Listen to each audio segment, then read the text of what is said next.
নমস্কার বন্ধুরা, এখন আমি এসেছি এক বজরংবলীর মন্দিরে। মন্দিরটা হচ্ছে দমদম স্টেশন থেকে ধরে নেন 2 কিলোমিটার, আর নাগেরবাজার থেকে 2 কিলোমিটার, তার মিডিলে একটা হনুমান মন্দির রয়েছে। তো এটা তোমাদেরকে ফ্রন্ট ক্যামেরায় দেখাচ্ছি। এই হচ্ছে সেই বজরংবলীর মন্দির।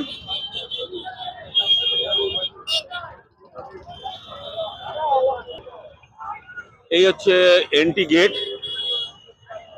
আর চলো বাবাকে দর্শন করাচ্ছি। এই হচ্ছে বাবার স্বরূপ। জয় শ্রী রাম, জয় হনুমান। পুজোটা খুব ভালো করেই হয়েছে।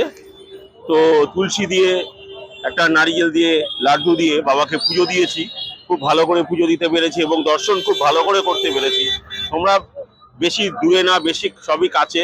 শনি মঙ্গলবার এইখানে আসলে সবারই মনস্কামনা পূর্ণ হবে। কেননা রামজি যার বুকে, সেই বজরংবলী অঞ্জনী পুত্র শঙ্করের সমান, তার কাছে দর্শন এসে করো। এবং সবাই মিলে বলো জয় শ্রী রাম, জয় হনুমান।